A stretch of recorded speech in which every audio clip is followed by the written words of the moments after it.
थोड़ा सा मुस्कुराओ तो कोई बात बने। हे दर्शक प्रेमियों, इधर जो है खड़े हो, प्यार से बैठ जाओ तो कोई अच्छी बात बने। साथ में घर मालिक भैया पांडे जी का निवेदन है, दर्शक बंधुओं के लिए बढ़िया माइक लगवाए हैं बैठने के लिए, आप लोग कृपया आसन कर बैठ जाए।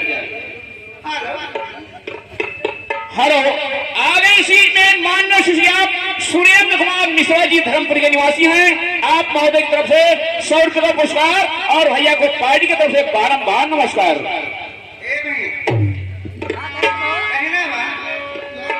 अरे बारह निकला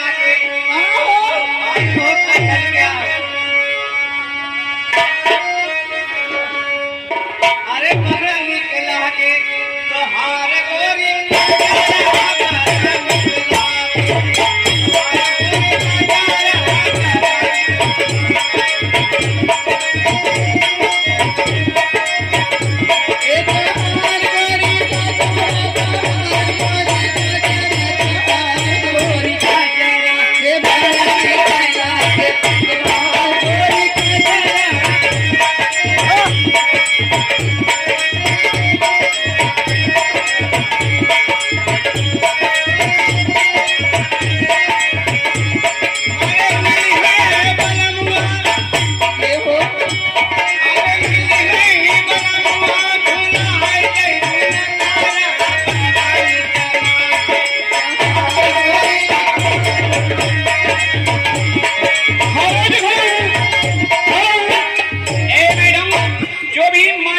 मिश्रा कुमार जी की तरफ से, मिश्रा जी की तरफ से 100 रुपया पुरस्कार आया था मैडम, उनकी फरमाइश कोई गजल या फिल्म गीत।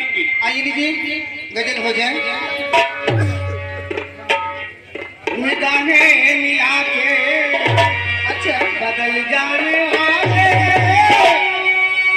मैं उसे करूं अच्छा निगाहें मिला के बदल जाने वाले हमें तुझसे कोई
दी तूने मोहब्बत की बातें बना दी तूने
सबके सुख चिंतक, अपने समस्त कलाकारों के सुख चिंतक माननीय सुशियात पंडित रामबोध मिश्रा जी की तरफ से ये रहा पार्टी को 101 पुरस्कार और पंडित जी को पार्टी की तरफ से बारंबार नमस्कार। मैडम आपका फरमान क्या होगा? पंडित जी को लाख लाख शुक्रिया कहती हूँ। और क्या कहती हो? आइए लीजिए एक हिंदी गीत में कैसे है? तारा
Thank you.